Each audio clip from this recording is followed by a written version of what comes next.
નમસ્કાર મિત્રો, આપણે સમજી રહ્યા છીએ સ્ટાન્ડર્ડ 12ના યુનિટ 9માં રીડ 1 હેડેક એટલે માથાનો દુખાવો, શિરદર્દ કે જે આર.કે.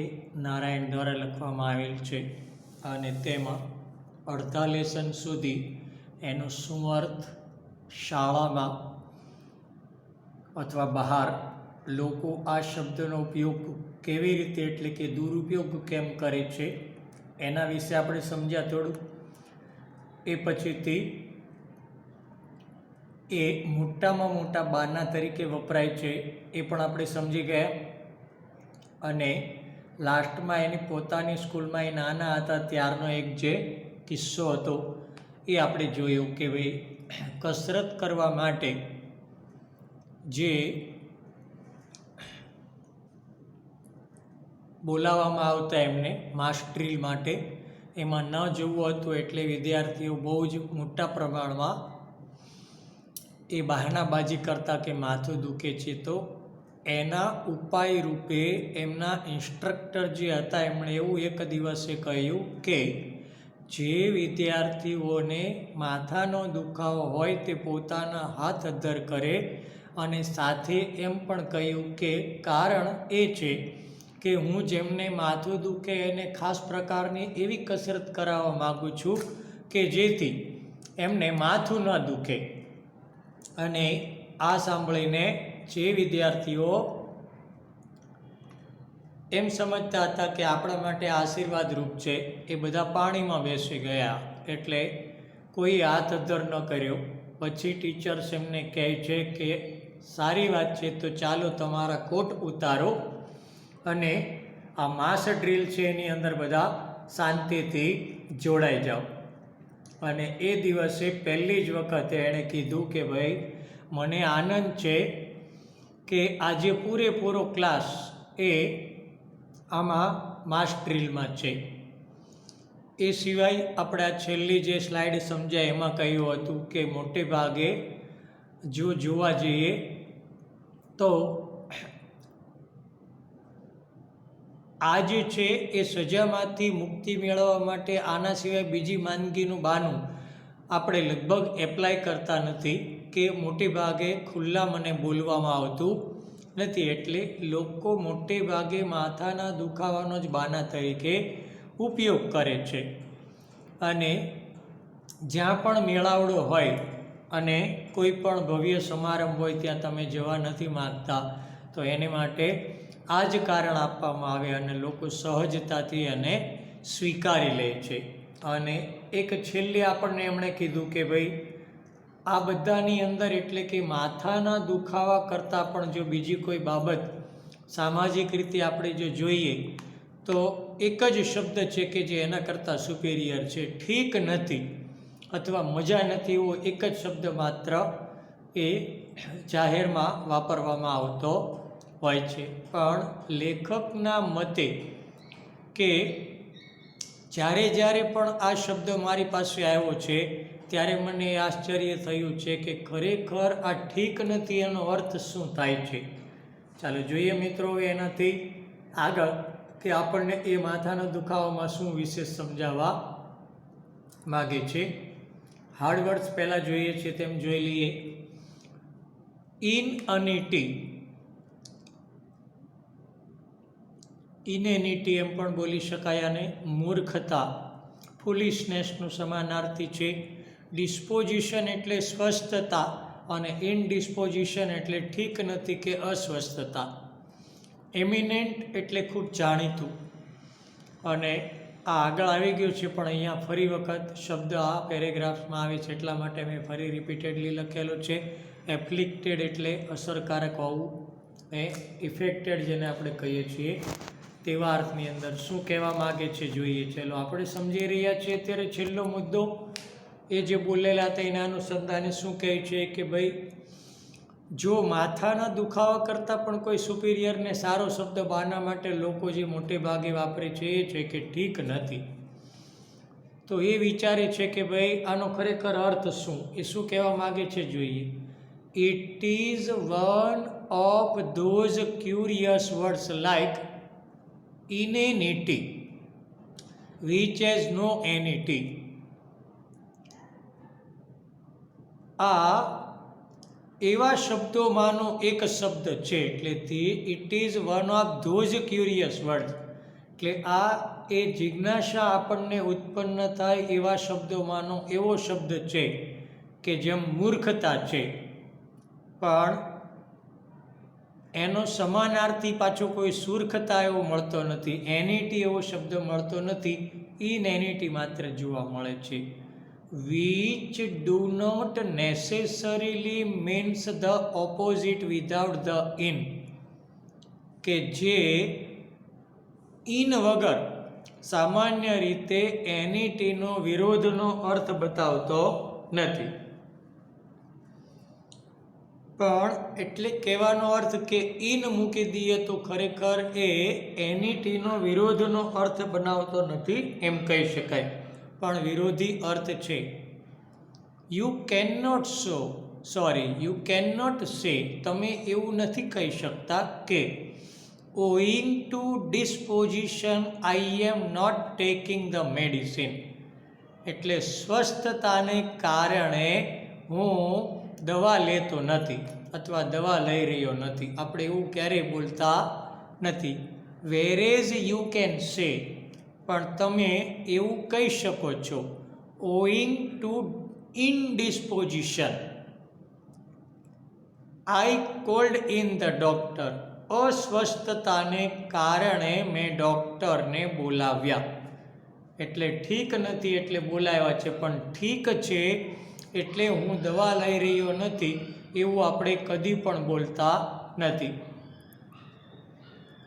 આ બે શબ્દોનો વિરોધાભાસ બતાવ્યો છે કે ઇન લગાવવાથી જ વિરોધનો અર્થ બતાવીએ, પણ ન લગાવીએ તો દર વખતે વિરોધનો જ અર્થ બતાવે તેવું જરૂરી નથી.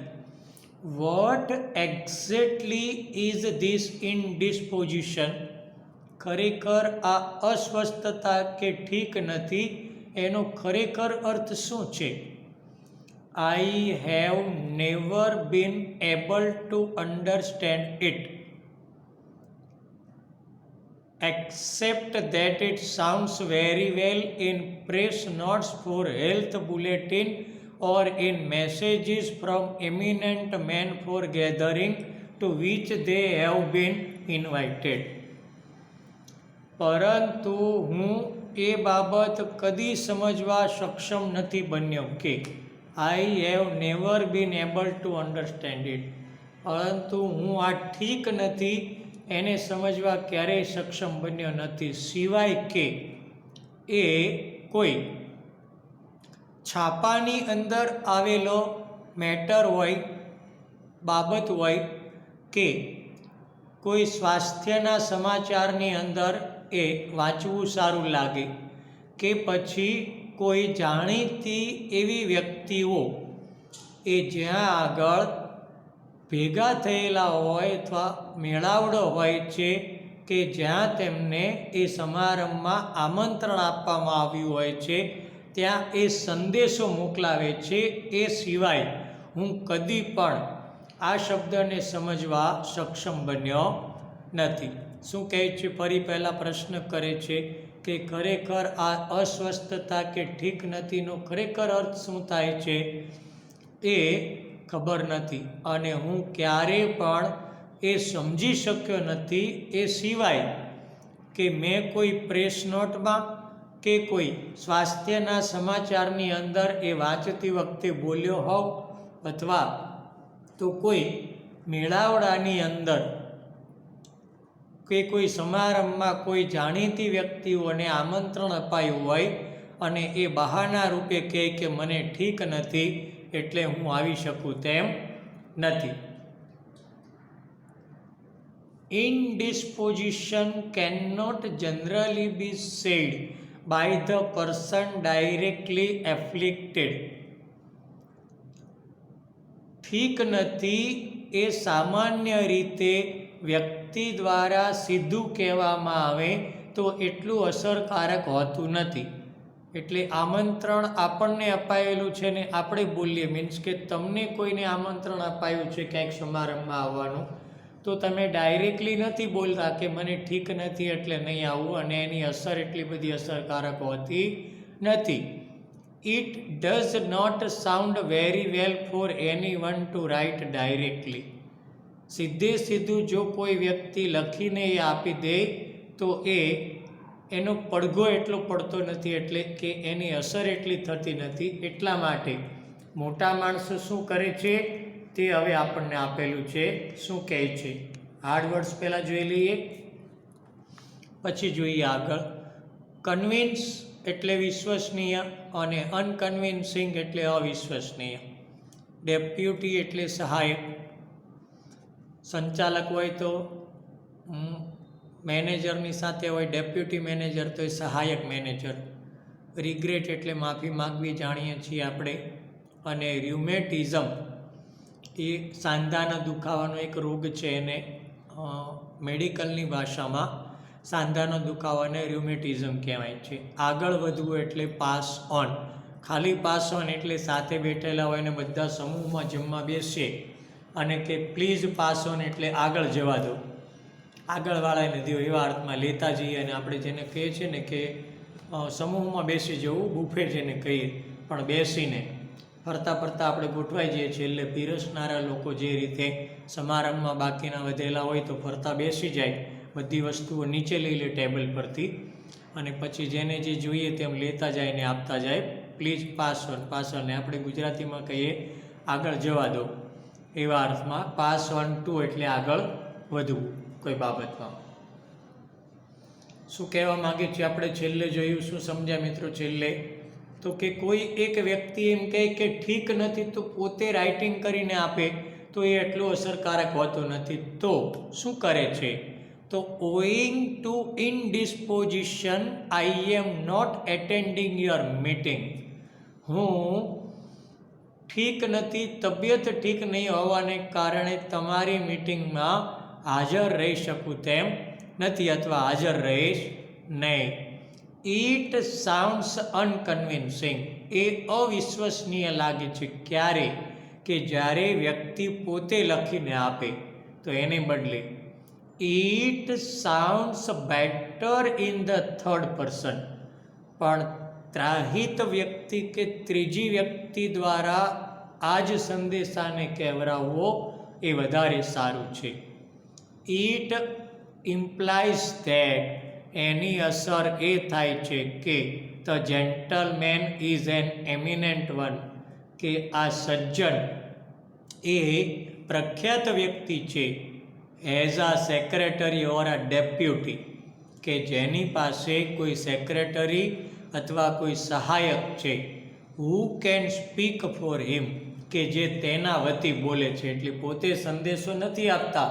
આ સજ્જન એવી ઊંચી પાયરીના છે કે પોતે સંદેશો નથી આપતા, પણ એ સંદેશો આપવા માણસો રાખે છે, કે સેક્રેટરી રાખે છે, કે જે એના વતી એ સાજા છે કે માંદા છે, જીવે છે કે ગુજરી ગયા, એ મેસેજ આપે.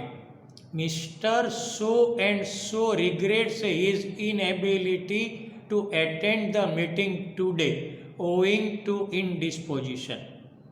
એટલે આ સજ્જન કે જે જાણીતા વ્યક્તિ છે એ પોતાના વતી બોલવા એક વ્યક્તિને રાખે છે, અને સંદેશો એ બધાના જાહેરમાં આવે છે કે ફલાણા વ્યક્તિ, સો એન્ડ સો એટલે આપણી ભાષામાં કહેશું કે ફલાણા વ્યક્તિ એ મીટિંગમાં ગેરહાજર રહેવા માટે માફી માગે છે, કારણ કે એમની તબિયત ઠીક નથી. એટલે કે એમની તબિયત, જે તે વ્યક્તિની તબિયત ખરાબ હોવાને કારણે એ મીટિંગમાં હાજર નહીં રહેવા માટે પોતે માફી માગે છે. પોતે નથી માગતો, પણ એના માણસો દ્વારા પોતાને માફી મગાવે છે. People will understand and accept the statement and will not question. લોકો આ સમજે છે, આ વાક્યને અથવા આ સંબોધનને સ્વીકારે છે, અને કોઈ ક્વેશ્ચન કરતા નથી. એટલે કોઈ જ પ્રશ્નો આ બાબતમાં કરતા નથી. કે આ વ્યક્તિ એમ કે સંદેશો મોકલે ઠીક નથી, તો એને ઠીક નથી જ તે. What is that indisposition? આ ઠીક નથી એ શું છે? Is he down with flu or malaria or cold or rheumatism? શું એની તબિયત એ તાવ કે મેલેરિયા કે શરદી કે સાંધાના દુખાવાને કારણે નબળી છે? I know a doctor who can cure it. હું જાણું છું અથવા હું માનું છું કે ડૉક્ટર કદાચ આ રોગને સારા કરી શકે. ઓન ધ કોન્ટ્રારી, પણ તેનાથી વિરુદ્ધમાં, just accept it at its face value and pass on to the next item. પરંતુ લોકો એ વ્યક્તિની કિંમતને એટલે કે ચહેરાની કિંમત કરીને, એનો અર્થ કે વ્યક્તિ પ્રત્યેના માન ખાતર જે બોલાયેલું છે તે સ્વીકારી લે છે અને પછી કાર્યક્રમમાં આગળ વધે છે.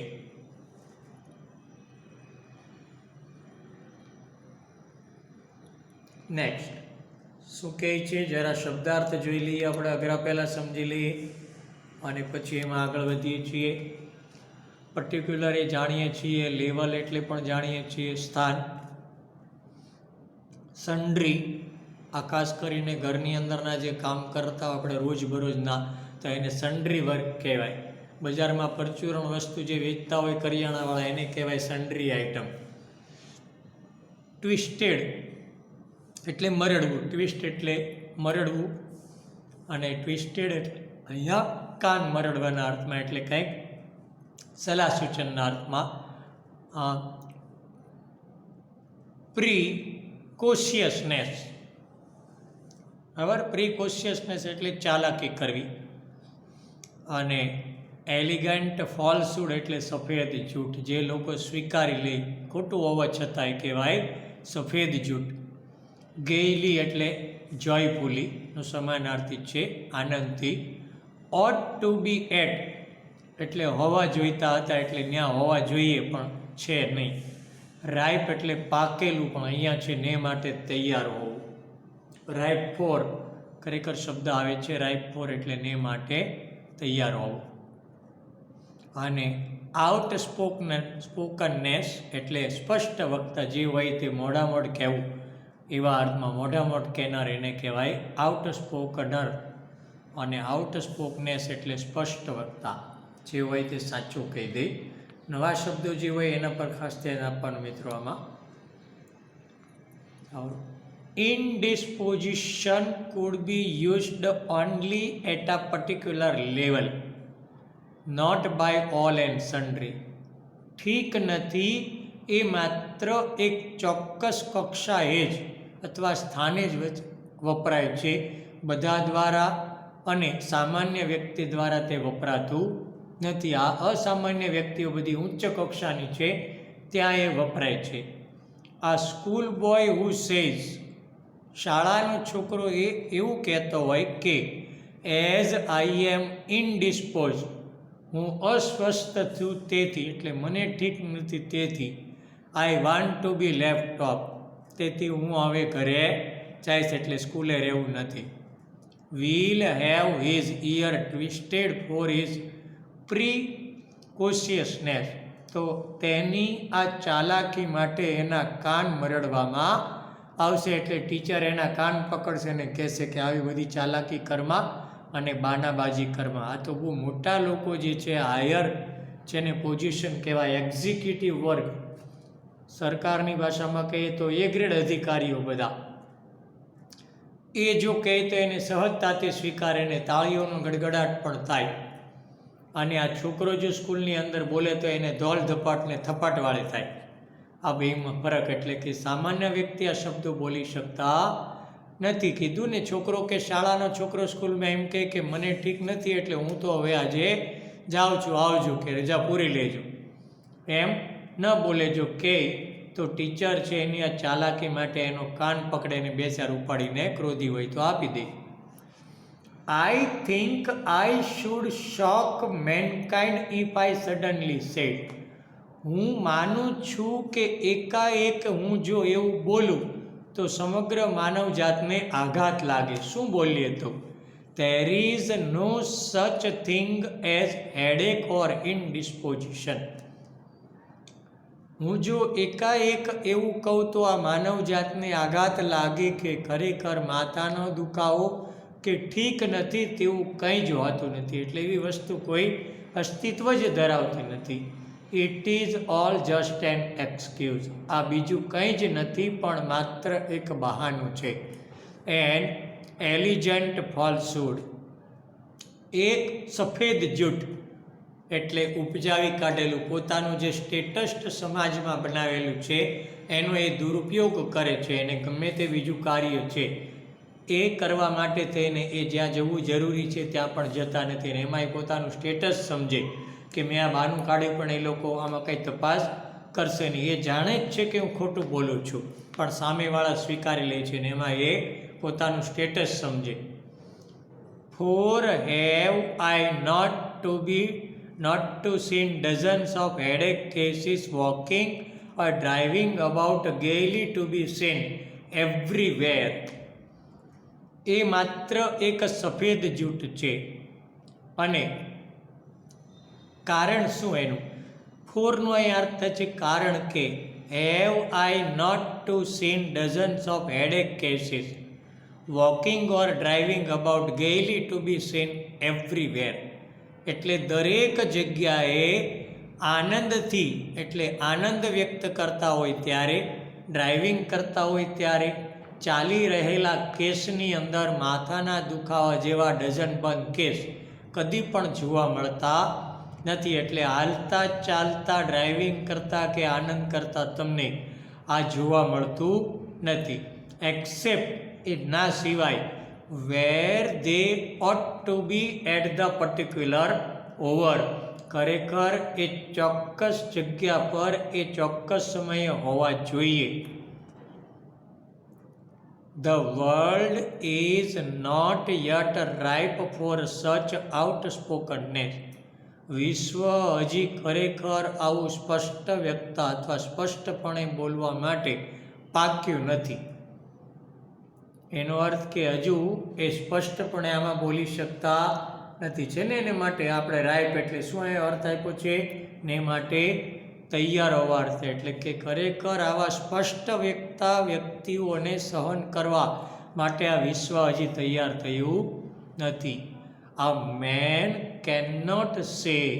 એ વ્યક્તિ એવું કહી શકતો નથી I am not attending the meeting today since I don't feel like it. કે મને ત્યાં આવવું યોગ્ય લાગતું નથી એટલા માટે હું આજે મીટિંગ એટેન્ડ કરતો નથી. એટલે મીટિંગમાં હાજર રહેવાનો નથી. શું કહે છે? I am not attending the meeting today. હું આજે મીટિંગમાં હાજર રહેવાનો નથી કારણ કે I don't feel like it. મને આજે મીટિંગમાં આવવાનું મન નથી એટલે હું આજે મીટિંગમાં આવવાનો નથી. એટલું સ્પષ્ટપણે વ્યક્તિ કોઈ કહી શકતા નથી. કારણ ખરેખર એ જ હોય છે. અને એ જ અનુસંધાને આગળનું વાક્ય આવ્યું કે આ વિશ્વ હજી ખરેખર કોઈ સ્પષ્ટ વ્યક્તિ હોય એને સહન કરવા માટે તૈયાર થયું નથી. બહાનાબાજી માટે તૈયાર છે.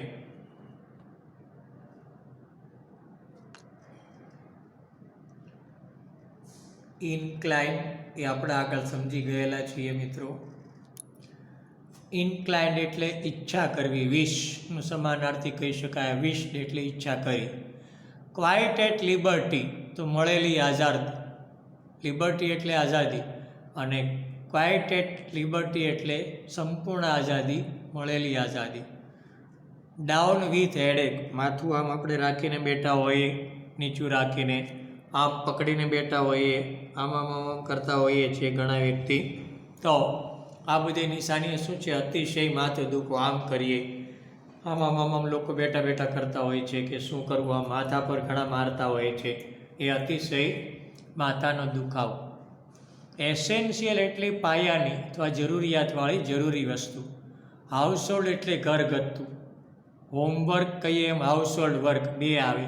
હોમવર્ક કહો તો ઘરકામ, એ ઘરનું કામ નહીં પણ ભણતા વિદ્યાર્થીઓને આપવામાં આવતું કામ એ હોમવર્ક કહેવાય.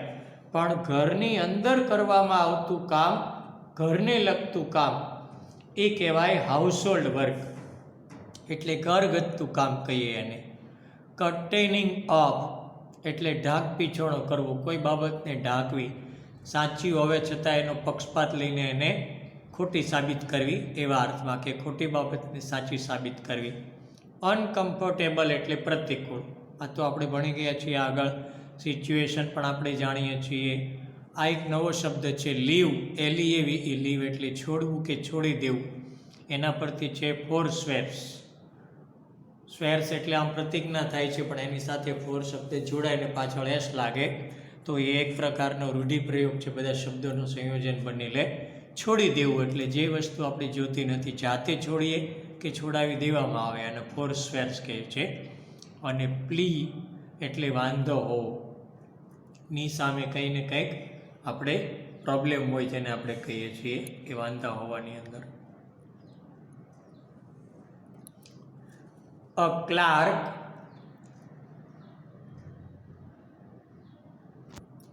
who writes to his master. એક ક્લાર્ક, આગળ એક આપણે કારણ જોયું, શું છેલ્લે તો કે કોઈ વ્યક્તિ એમ કહે કે આજે હું મિટિંગમાં આવવાનો નથી કારણ કે આજે મારો મિટિંગમાં આવવાનો મૂડ નથી. એટલે સેકન્ડ કહે છે ઉદાહરણ, એ જ અનુસંધાને આ clerk who writes to his master, clerk કે જે તેના માલિકને લખે છે, I am not attending the office today, હું આજે ઓફિસમાં હાજર રહેવાનો નથી, because I am not inclined to look at any paper today, કારણ કે મને આજે એક પણ કાગળ જોવાની ઈચ્છા નથી. ને મારે આજે કોઈ કાગળ જોવા જ નથી, ઈચ્છા જ નથી, એટલે આજે હું ઓફિસમાં આવીશ નહીં. વિલ લોસ હિઝ જોબ, જો આ કારણ આપશે તો આગળનું જેમ ઓફિસમાં એક જે બોલ્યો કે આજે મૂડ નથી એટલે મિટિંગમાં નહીં આવો, ને બીજો ક્લાર્ક એના માલિકને કહે છે કે આજે કાગળ જોવાની ઈચ્છા જ નથી એટલે ઓફિસ નહીં આવું, તો એ બંને પોતાની નોકરી ગુમાવશે. Will lose his job. Whereas જ્યારે એનાથી વિરોધમાં, as he quite at liberty to say that, પણ પોતાને મળેલી એ સ્વતંત્રતાનો જો શાંતિથી ઉપયોગ કરી અને એ એમ કહે કે he is down with headache, કે એને માથાનો દુખાવો એટલે અતિશય માથાનો દુખાવો છે, તો ઇટ્સ ઓકે, આ બંને બાબતમાં ચાલે. Headache is essential four maintaining human relationship in working order, કામ કરવાની જગ્યાએ માનવીય સંબંધોને જાળવવા માટે માથાનો દુખાવો જરૂરી છે.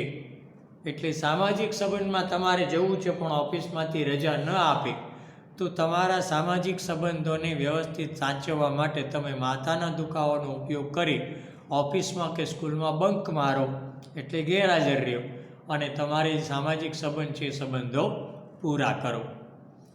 We cannot do without it either at home or in public. આપણે એ બહાના વગર ઘરે અથવા તો જાહેરમાં કંઈ કરી શકતા નથી. ઇન એની નોર્મલ હાઉસહોલ્ડ, કોઈ પણ એક સામાન્ય ઘરગથ્થુ કામમાં પણ one can see a variety of headaches containing of a variety of uncomfortable situation. બહુ સરસ આમાં કહે છે, જો સામાન્ય એવા ઘરગથ્થુ કામમાં પણ તમને માથાના દુખાવાની અલગ હતી કે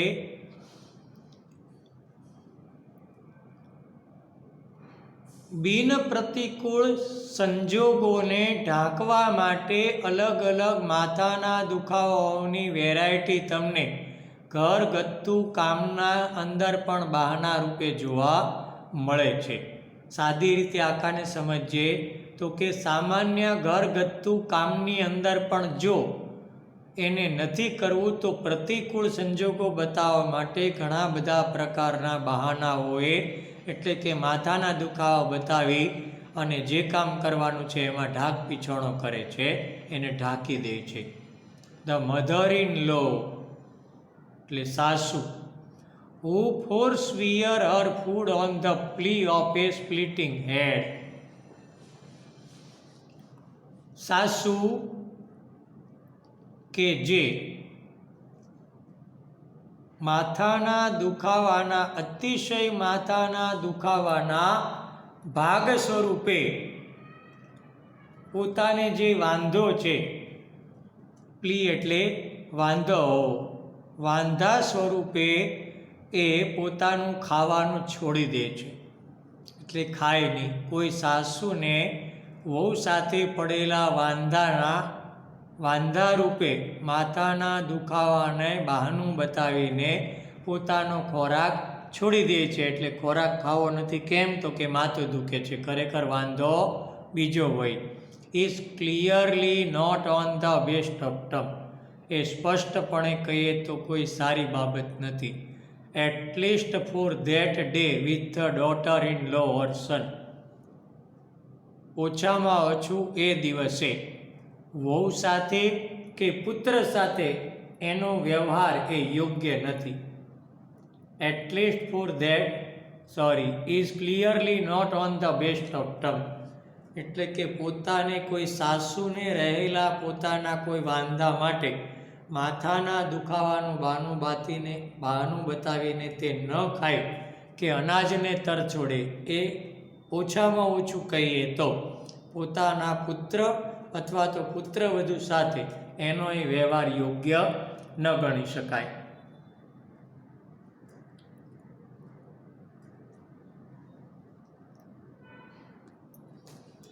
ફૂલફિલ આપણે આગળ સમજી ગયા છીએ. પૂરું કરવું, જરૂરિયાત પૂરી કરવી અર્થમાં. સ્કીપ એટલે છટકી જવું, કૂદવું પણ થાય ખાલી સ્કીપ એટલે. સેન્ટ અવે એટલે છુટકારો મેળવવો, સેન્ટ એટલે મોકલવું થાય, પણ સેન્ટ અવે એનો અર્થ થાય છે વાક્ય પ્રયોગ, છુટકારો મેળવવું. બ્લન્ટલી ટ્રુથફુલ એટલે આખા બોલવું, જેને આપણે હમણાં આગળ સમજી ગયા કે મુક્તપણે બોલવું.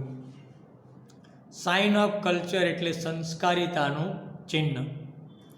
પ્રાય એટલે દોષ જોવું, દોષારોપણ કરવું. પ્રાઇમ એટલે ડીપલી એટલે વધુ ઊંડાણપૂર્વક. અને કન્ફર્મ હેબિટ એટલે કોઈ સારી એવી ટેવ, નિયમિત રીતે જે કરતા હોય એ કન્ફર્મ હેબિટ એટલે રોજની અને એવી ટેવ છે, કોઈ સત્કાર્ય માટેની ટેવ ખાસ કરીને. The sun who pleads headache, પુત્ર જો માથાનો દુખાવો એ બહાના રૂપે ધરે છે, એટલે કે માથાના દુખાવાનું બહાનું ધરે છે. મે વાન્ટ ટુ કીપ અવે નોટ ઓનલી હિઝ ફ્રેન્ડ્સ, એ કદાચ પોતાના મિત્રોથી પોતાને દૂર રાખવા માગે છે. એન્ડ ઓફિસર કે ઓફિસરોને દૂર રાખવા માગતો હોય કદાચ. But would like his wife not to press him too much to fulfil his promise to take her out, પરંતુ કદાચ એ પોતાની પત્ની તેણે જે બહાર લઈ જવા માટેનું વચન આપ્યું હતું એ પૂરું ન કરવા માગતો હોય એ માટે પણ કહી શકે. પુત્ર કે જે માથાના દુખાવાનું બહાનું આપે છે એ કદાચ પોતાના મિત્રો કે અધિકારીઓથી દૂર જવા જ માગતો હોય તેવું ન હોઈ શકે, પણ કદાચ તેની પત્ની તેણે જે બહાર જવા માટેનું વચન આપ્યું હતું, એટલે કે તેણીને તે દિવસે બહાર લઈ જવા માટેનું જે વચન આપ્યું હતું એમાંથી એ લઈ જવા જે પ્રેસ કરતો હોય, એટલે પ્રેસ કરે, બહાર લઈ જવા ફોર્સ કરે, એ ન કરો એ માટે પણ એ બહાનું આપતો હોઈ શકે. The little man who pleads headache, એક ગરીબ એવો માણસ, લિટલ મેન અહીંયા એટલે એક નાનો માણસ, એટલે સામાજિક જેનો દરજ્જો નીચો છે તેવો વ્યક્તિ, એ એવું બહાનું આપે છે, એટલે કે માથાનું દુખાવાનું બહાનું આપે છે. Has definitely skip his homework, તો એ ચોક્કસ પણ તેના ઘરકામથી છટકવા માગે છે. And would like the tutor to be sent away, અને એ પોતાના શિક્ષકથી છુટકારો મેળવવા માગે છે. અહીં લિટલ મેન એટલે એક નાનો બાળક એવા અર્થમાં છે, એટલે વિદ્યાર્થીના અર્થમાં છે. આખાને સમજીએ તેમ એક વિદ્યાર્થી જો માથાના દુખાવાનું બહાનું કાઢે છે તે ચોક્કસ એ ઘરકામથી છટકવા માગે છે અને એ પોતાના શિક્ષકથી છુટકારો મેળવવા માગે અથવા છુટકારો મેળવવાનું તેને ગમે છે. એ માટે એ માથાના દુખાવાનું બહાનું આપે છે. As I have already said, મેં પહેલાં જ કહી દીધું છે તે મુજબ. It will not do at all to be bluntly truthful on all occasion. મેં પહેલાં જ કહ્યું છે તેમ બધા જ પ્રસંગોએ આખા બોલા હોવું એ સારું ન હોઈ શકે. એટલે દરેક વખતે સત્ય જ તમે બોલો તો જ તમારું કામ થાય તેમ ન બની શકે. The sign of cultured existence is not to pry too deeply. સંસ્કારિતાનું ચિહ્ન તમારામાં અસ્તિત્વ ધરાવે છે એ બાબતે કોઈ ઊંડાણપૂર્વક દોષ જોવે એ જરૂરી નથી. But except certain words at their face value, પણ તેના ચહેરા પર થી પ્રગટ થતા એ હાવભાવને એટલે કે ચોક્કસ શબ્દોને એ કેટલું સ્વીકારે છે તેના પર આધારિત છે. કારણ કે as express by the speaker, બોલનાર વ્યક્તિ દ્વારા વ્યક્ત થયેલા એ ચહેરાના હાવભાવ સાથેના ચોક્કસ શબ્દો એ સંસ્કારિતાનું ચિહ્ન એ કે દોષારોપણ એ સ્પષ્ટ કરે છે. હેડેક હેઝ બીકમ સચ આ કન્ફર્મ હેબિટ ધેટ, માથાનો દુખાવો એ હાલના દિવસોમાં એવી સુદૃઢ ટેવ પડી ગઈ છે, આપણી ભાષામાં કહે તો ખરેખર એવી કુટેવ પડી ગઈ છે. ધેટ આ huge trade has developed in proving a cure for it, કે તેને સાજા કરવા માટેની એક ખૂબ જ મોટી ઇન્ડસ્ટ્રી ઊભી થઈ ગઈ છે. એટલે એક મોટો વેપાર એ એની સામે વિકાસ પામે છે. માથાનો દુખાવાથી છુટકારો આપવા માટે દવા અને દારૂ બધું જ એની અંદર યુઝ થાય છે. રેમેડી એટલે દવા, ઓપ્ટિશિયન્સ એટલે ચશ્મા વેચનાર, રિલીવ એટલે છુટકારો મેળવવો, ઇન્સ્ટન્સીસ એટલે ઉદાહરણ આપણે જેને એક્ઝામ્પલ કહીએ છીએ, અને માઇથ એટલે ખોટી દંતકથા કે જેને આપણે સ્વીકારી લઈએ કોઈ પણ પ્રકારના. આગ વિશે ચલી આતી હે એવા શબ્દો આપણે બોલતા હોઈએ છીએ તેવા અર્થમાં કે ભાઈ આગળ બધા કહેતા હતા અને એના જેવું એ ખોટી દંતકથા. ચાલો શું કહે છે તો આગળ આપણે જે બે લાઈનો સમજ્યા ફરી રિપીટ કરું કે ભાઈ બોલનાર વ્યક્તિના હાવભાવને આધારે ખબર પડે કે એની સંસ્કારિતા છે, એને આધારે કે એનો ટોન કે હાવભાવથી શરીર પરના એક્સપ્રેશનથી કે કેટલા હદે સાચું કે ખોટું બોલે છે. અને આ એવી એક સુદૃઢ એટલે એક પ્રકારની ખાસ કુટેવ લોકોમાં હવે એ ઘર કરી ગઈ છે માથાના દુખાવાની, કે એને સારી કરવા માટે એક આખી વિકાસ પામી છે એક આખી દુનિયા. કેવી તો કે વેપારની એક દુનિયા કે જે માથાના દુખાવાને દૂર કરે એને એના પર આધારિત ખાલી માથાના દુખાવાને સારું કરવા માટે કમાય છે. Some people feel lost unless